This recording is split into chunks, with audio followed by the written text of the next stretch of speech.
Well, actually, I noticed in that press conference today that both David Littleproud and Sussan Ley were focused on affordability as opposed to the terms net zero and emissions. And I actually think that's a really smart tactic, James, because that's what Australians want to hear. It's all about affordability. And actually, I thought David Littleproud's line that we just played then, this is a cheaper, better, fairer way. It's a very, very simple slogan. And I actually think that that will resonate because it's been years of Labor, the years of our power bills going up. So I just think it's actually very smart politics. It was really good today, I have to say, to see the coalition coming together and united on an issue. I mean, it's taken 6 months, James, but finally they have got there. And in the end, it had to happen, right? I mean, Australia is just too small of a player on the world stage when it does come to emissions, yet we export, coal and gas to India and China, two countries not even signed up to net zero 2050 themselves. So everything that we've been doing has made no sense.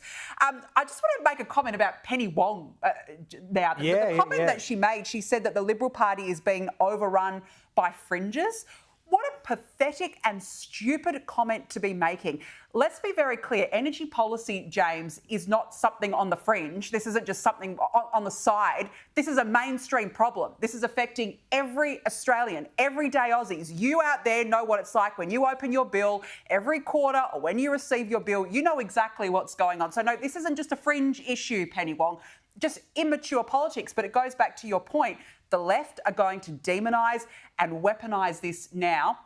And, the coalition's going to come up against this day by day. And that's it. Among a lot of young people who are voting for the first or second or maybe the third time that, aren't responsible for their household power bill just yet, maybe don't have a mortgage, they hear this stuff and they read what the coalition has proposed today and just think you are automatically, you are a climate change non-believer. And it's not that at all. This is a very tough argument to have, though, because as soon as you stick your neck out like this, you're going to face criticism from global bodies, some of our allies, people saying, well, they're not doing everything possible to reduce emissions. And the truth is we have. We actually have, in the last 10 years, reduced our emissions at a substantial rate. The issue is Labor is saying we've got to do it much faster by 2030 and then by 2035, which is why they're going at 1 million miles an hour. And it's the large-scale projects that are railroading country areas, people that you may not have even visited these towns 5-6 hours out of cities. The cities are making all these policy decisions. In the bush, they're suddenly being told there's 90 turbines there, there's going to be another 40 there, or behind you there's already 100 and you're just going to have to deal with it. By the way, you don't even get cheap power out of that. So it's been grossly unfair between the bush and the city, and it's time that the Nationals actually stand up for that, and it's a good thing that they are doing that. I might also add that the other problem the Liberal Party has is that at state level, and we've got a story on this in the Daily Telegraph tomorrow, the New South Wales Liberal Party are, I'd say, 90% likely to back net zero within a meeting that they have on Tuesday. So then the obvious thing for Labor and for reporters and for everyone wondering is, well, hang on, the coalition federally is saying let's get rid of net zero, but at state level, they're still in favour of it. And I think that contradiction is going to be issues, and it's going to cause problems for Sussan Ley and, energy ministers everywhere when you've got state and federal not on the same page. At odds, yeah. Look, I think it's going to get messy, definitely. But again, I think it's about the sell now, how they sell it. And the other issue, you raised about young people.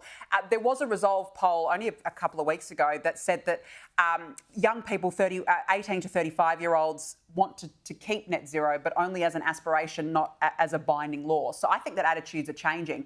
And maybe if the coalition could look to target younger voters in a different way to help bring them on board. I mean, look what Labor did with the HEC step policy at the election, and that was highly successful. Yep. There might be other ways to bring young voters on board. So I actually don't think all is lost when it comes to the younger side of politics. But when you've been convinced that Australia, when you've been educated and taught through school, through university, that Australia is the biggest part of this problem, and in reality we're 1.2%, and then our exports are more, well then people are going to be wondering what we actually stand for. But there's a very clear point of difference here, and you can argue it to say we are still doing renewables. You can have your household solar. They're going to be part of the mix, but not, as David Littleproud said today, to the levels Labor are proposing, which is 82% by the end of the decade. We can't get there. It's madness. And to try and get there is sending us broke.